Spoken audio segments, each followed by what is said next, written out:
Kumusta mga amigo?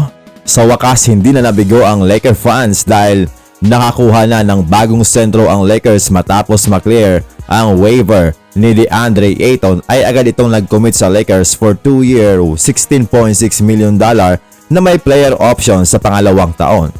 Makakatanggap siya ng $34 million kasama na ang babayaran pa sa kanya ng Portland Trail Blazers. Ayon sa report, marami ang nag-i-inquire na team regarding sa kung anong klaseng tao si Ayton at maganda naman daw ang naging tugon dito ni Donovan Clingan sa leadership at pagiging mentor nito sa kanya. Pero may mga negatibong feedback kasi patungkol kay Ayton dahil ayon sa report ay palaging nalilate ito at nagtatantrums mga amigo. Ikinumpara din siya mga amigo ng Blazers sa dating center nito na si Hassan Whiteside na kung statistic daw ang titingnan ay okay naman pero mas maliit o halos walang impact sa laro. Grabe naman yan. Binigyan din siya ng label na diva bilang cancer ng locker room at kailangan baguhin niya ito mga amigo or kung hindi ay magiging maiksi daw ang kanyang magiging karera sa NBA ayon ito kay Kendrick Perkins.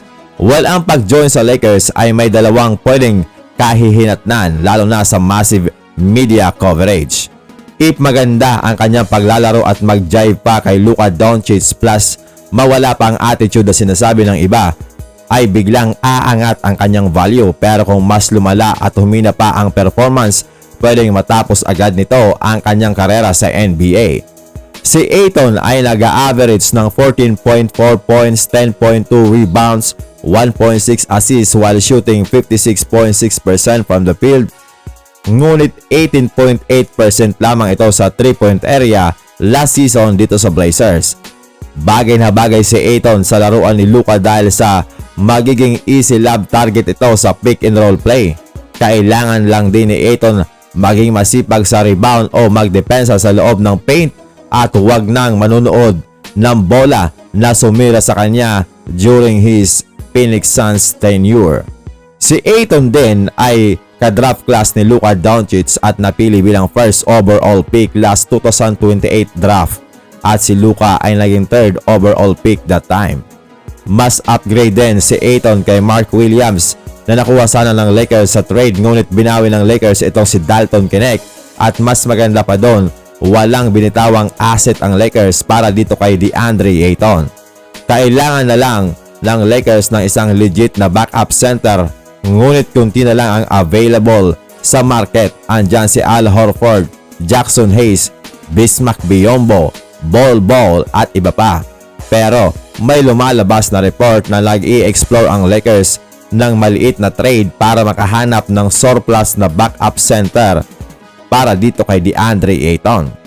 Habang napakaingay ng media kung ano ang magiging kapalaran ni LeBron if iti-trade ba siya or aalis sa Lakers, ay nagpa-practice na ang kanyang anak bilang paghahanda sa Summer League game at sinabi nitong naniniwala siyang mag-i-improve ang Lakers next season.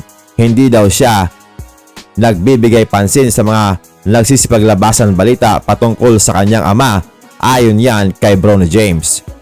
In-announce na rin ng Lakers na si Lindsey Harding ang maging coach ng Lakers Summer League game na magsisimula na sa July 5 versus Golden State Warriors para sa California Classic at ang 2025 Summer League game ay July 10 versus Dallas Mavericks. US time yan mga amigo.